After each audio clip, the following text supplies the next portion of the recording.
And so Reclaim Your Heart is about the process of taking the heart back.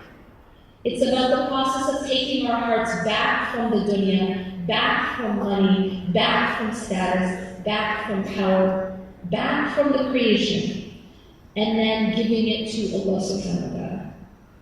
And that's not an easy process.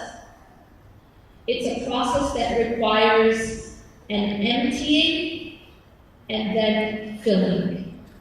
And so in the book, what I talk about at the beginning of the book is I talk about a concept called false attachments.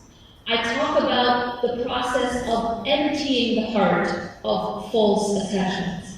The process of emptying the heart from these other types of worship.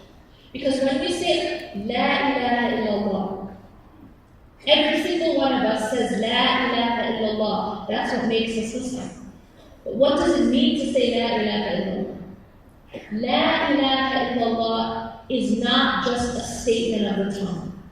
And La ilaha illallah also does not just mean that there is no God but Allah. La ilaha illallah also means that only Allah is my center. It also means that only Allah can be at the center of my heart. That only Allah subhanahu wa ta'ala can be my master. And that I am a slave to only Allah subhanahu wa ta'ala.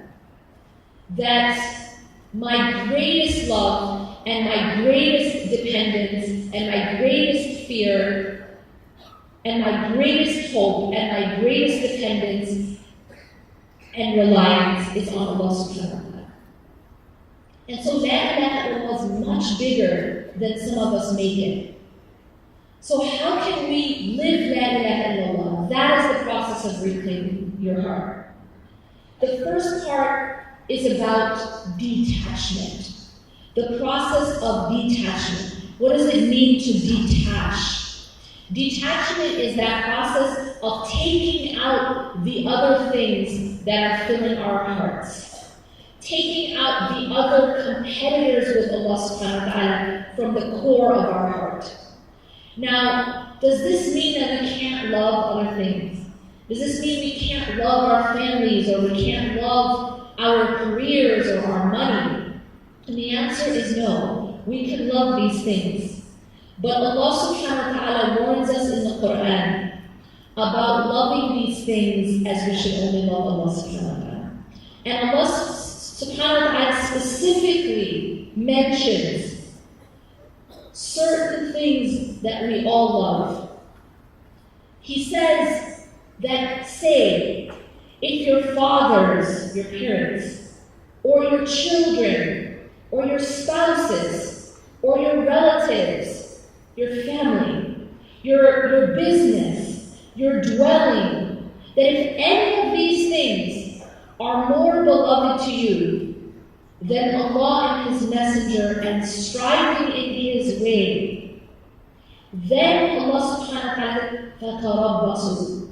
So then wait until Allah brings about His decision. And now, when you hear this ayah, you wonder, are any of these things haram? Is it haram to love our parents? Is it haram to love our children or our spouses? This ayah isn't talking about your boyfriend or your gambling or your alcohol. It's talking about all halal things. And then Allah subhanahu wa ta'ala here is warning us that if we love even the halal things in the wrong way, we will become destroyed. Even the halal things. If we love our halal money